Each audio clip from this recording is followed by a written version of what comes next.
What's up, Algebra 2? Here we are with a 4.1, 4.2 review day. I believe we left number 8 off the answer key for the homework. So we are going to work through that today for those of us that need a little extra help. Okay, step 1. The vertex of negative 2x squared minus 4x plus 3. To get vertex, we're doing negative b over 2a to get our x coordinate.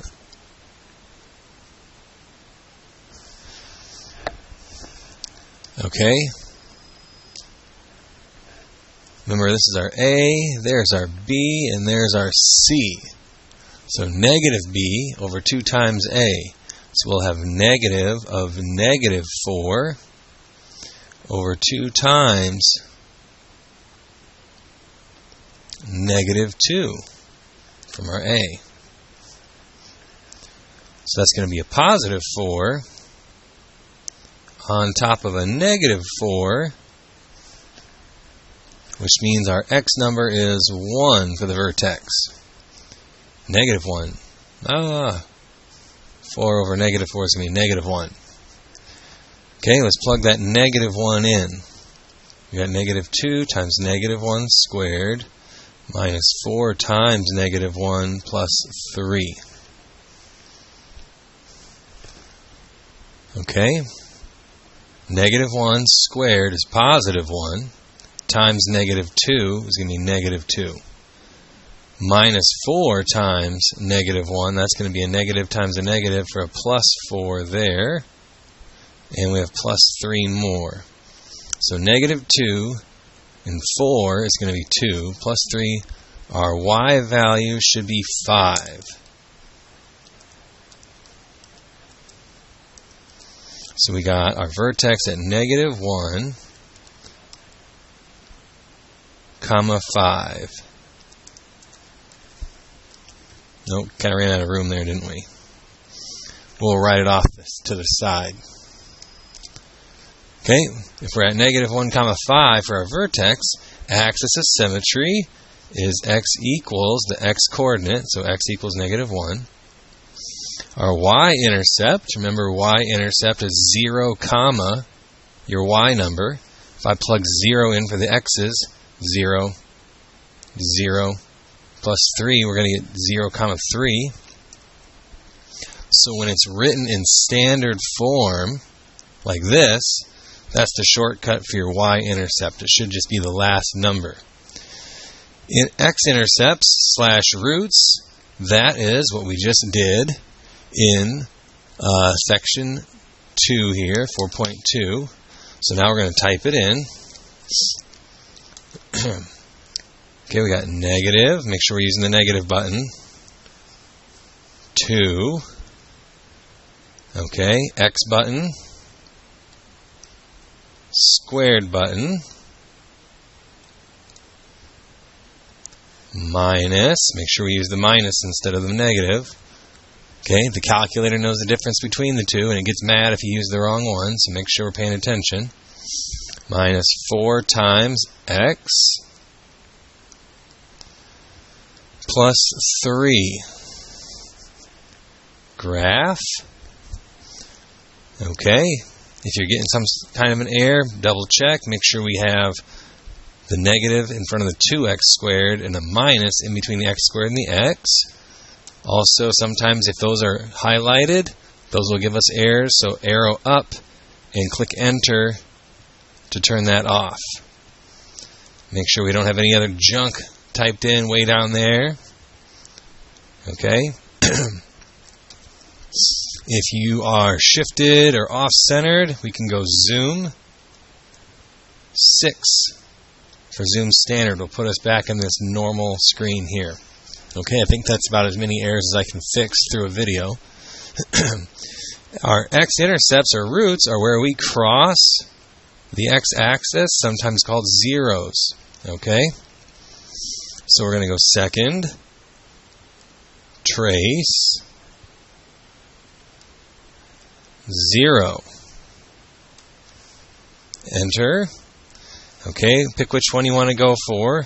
I mean, we're already over here, so I'll just slide over. We're going to try to get our blinky cursor as close as we can to the x-axis, where the graph crosses the x-axis. It's not going to be perfect. Get as close as you can. That's close enough. Okay? It's asking for the left bound. So we're going to hit left 3 to 5 times. Left, left, left. Enter. Okay, and then you're going to go back down to where we just were, back down to where it crosses the x-axis, and now it wants the right bound. So we're going to go right, right, right. Enter. Okay, and that time you can kind of see the line. On the first one, you can't really see it because it's so close to the y-axis. Okay, but you can kind of see there that it's making like a fence or like a tunnel. Okay, now we're going to guess. We're going to go put it right back where we think the answer is again. And hit enter a third time. Hit enter a third time. And now it tells us our root, is at 0.5811388, 0. We'll round it to 2 decimals. We'll go 0.58, 0.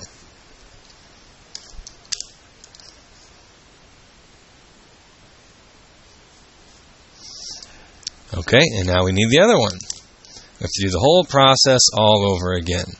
Second, trace, 0, enter. And now I want this one, so I got to scoot the little blinky guy all the way over there. Again, get as close as you can get to the x-axis. Okay, it's not going to be perfect. Get as close as you can. Left bound, you're going to click the left arrow 3 to 5 times. Left, left, left. Enter. Back up to where we think it crosses. Okay, now it wants the right bound, so we're going to click right 3 to 5 times. Right, right, right. Enter. And the third and final time, we're going to guess down there right on it. Negative 2.58, 0.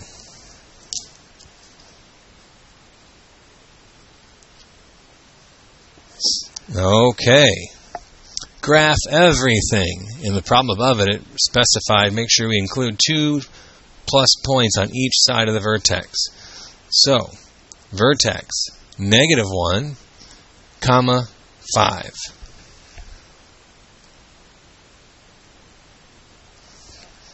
Our axis of symmetry was -1. Vertical line through the x-axis at -1. It also goes right through your vertex, vertical line. Okay, we also have the y-intercept at 0,3. Looks like we're going down because it's negative. -2 for the multiplier. So normally if I go over 1, 1 squared is 1, I would go up 1.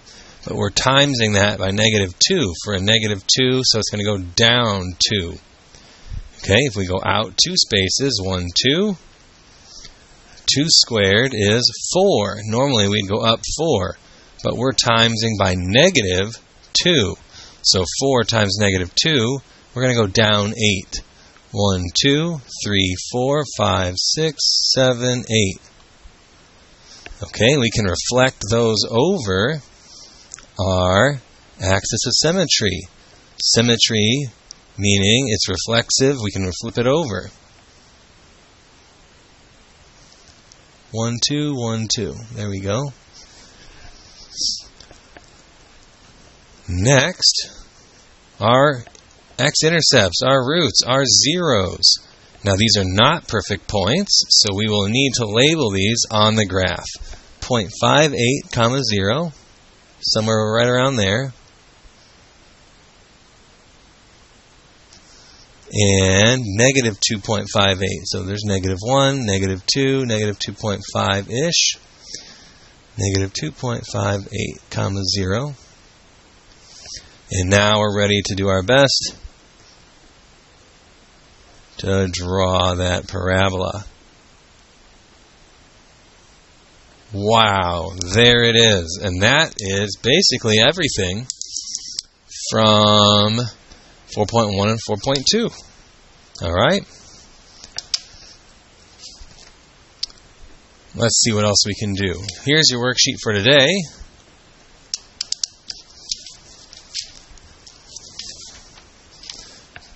Okay, let's do one or two of these.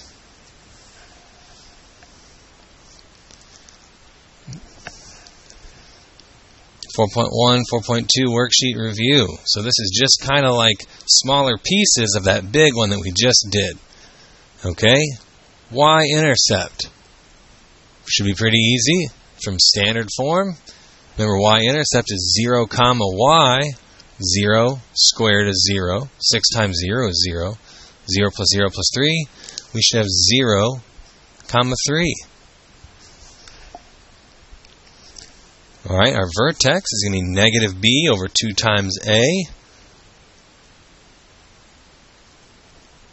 Alright, our a is 1. That's a tricky one. It's a 1x squared. It's not a 0x squared. If it was 0x squared, that wouldn't be there. It's 1x squared. So my a number is a 1. My b number is 6. So we got negative 6 over 2 times 1. That's negative 6 over 2. My x number is negative 3. Then we're going to plug the negative 3 in to get our y number. So we got negative 3 squared plus 6 times negative 3 plus 3. Negative 3 squared, negative 3 times negative 3 is 9, minus 18 plus 3. So 9 minus 18 would be negative 9, plus 3 more is going to give us negative 6. Our vertex is, let's see where can I put this, because these are like the directions for both sides. Ran out of room. Let's go with, we'll squeeze it in here. Negative 3, negative 6. Axis of symmetry is always x equals your x-coordinate there, negative 3. So we are at negative 3, negative 6, 1, 2, 3, 4, 5, 6. Okay, we have a y-intercept at 0, comma 3. We have our axis of symmetry at negative 3.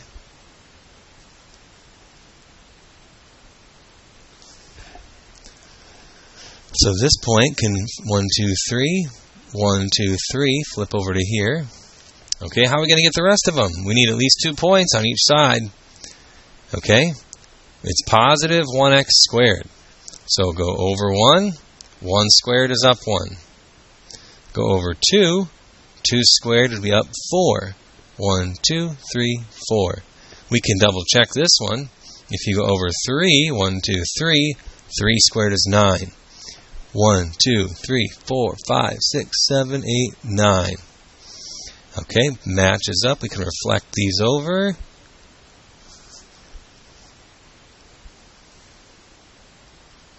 There's our graph. Domain and range. Okay, domain for these should always be all real numbers. Our range is going to come from the y number of your vertex, negative 6. So we got y and we got negative 6. Are all the y's greater than or equal to 6 or less than or equal to 6? We're going up, so they are all greater than or equal to 6. There it is. Let's try one with a negative and a negative 2. Let's go down here. Y-intercept, still the last number, 0, comma negative 3. Vertex, negative b over 2a. So we're going to have negative b over 2 times a. So we have negative 4 over 2 times the negative 2. Negative 4 over negative 4. My x number is 1. That's the x-coordinate of the vertex. Plug that 1 in. Negative 2 times 1 squared plus 4 times 1 minus 3. So that's going to be 1 times negative 2. That's a negative 2 plus 4 plus Nope, minus 3. Minus 3. So that's going to be a 2. Minus 3 is a negative 1. So we are at 1 comma negative 1.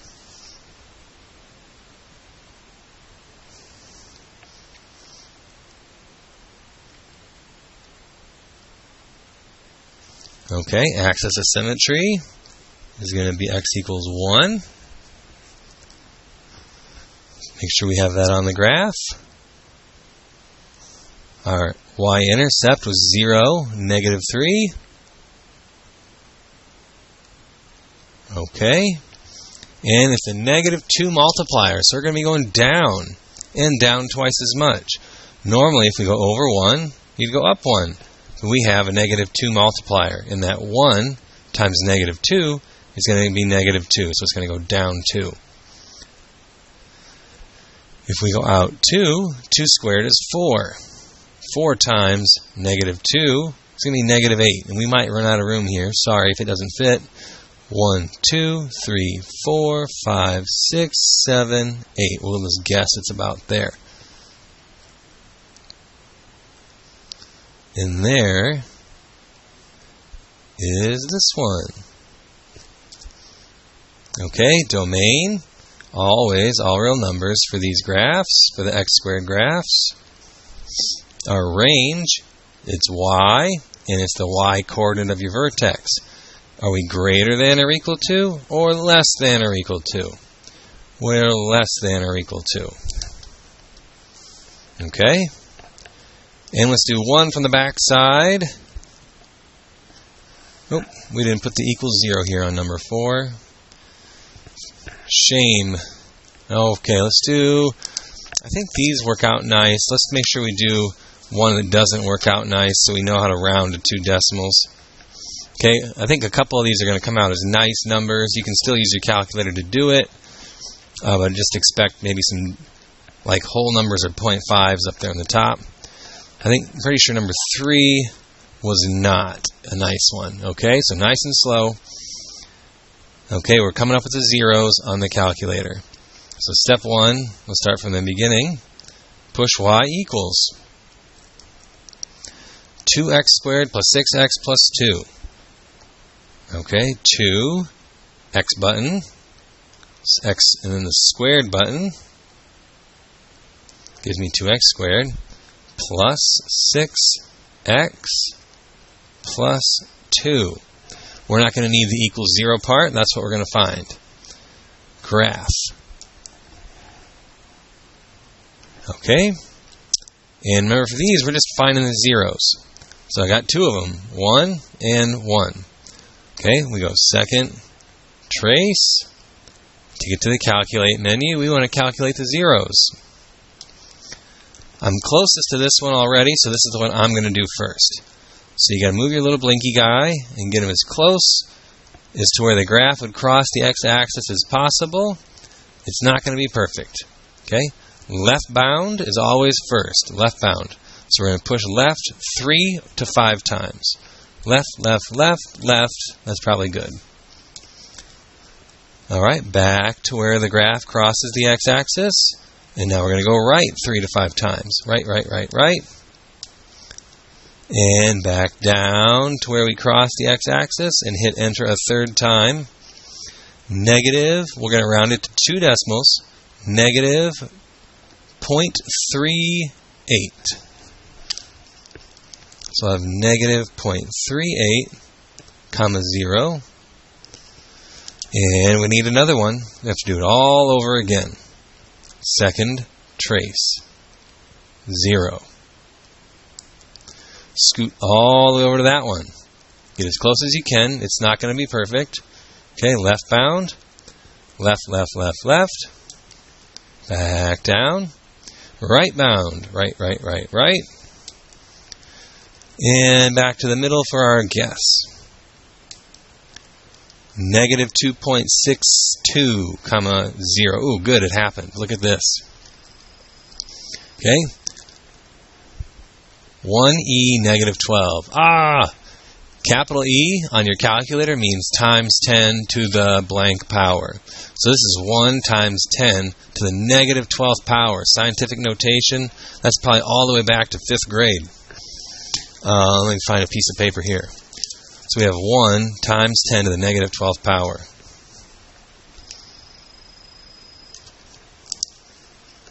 One e negative 12 is the same as 1.0 times 10 to the negative 12th, which means we're going to move the decimal 12 spots to the left. 1, 2, 3, 4, 5, 6, 7, 8, 9, 10, 11, 12. And we're going to fill all those in with zeros. Okay? So it's 0.0000000000001. It's 0. So if you get one of these 1e to the negative powers, you're at 0. Trust me. Okay? So we had negative 2.62, 0. And we need to do a little sketch. Okay? Just a little sketch. We're at negative 0.380, negative 1, negative 2, negative 3, negative 4. So we're at negative 0.380, negative 1, negative 2, and over here, it didn't go down very far, did it? Okay, so we got negative 0.38, 0, and we got negative 2.62, 0. There we go, and that'll do it. Just over 20 minutes, we're about 22 minutes here in the video. Hopefully that helped you. Wasn't too boring. That should give you a good jump start there on that worksheet and kind of catch you up over the last 2 to 3 days. Awesome. Thanks for watching. Good luck. Let me know if you have any questions.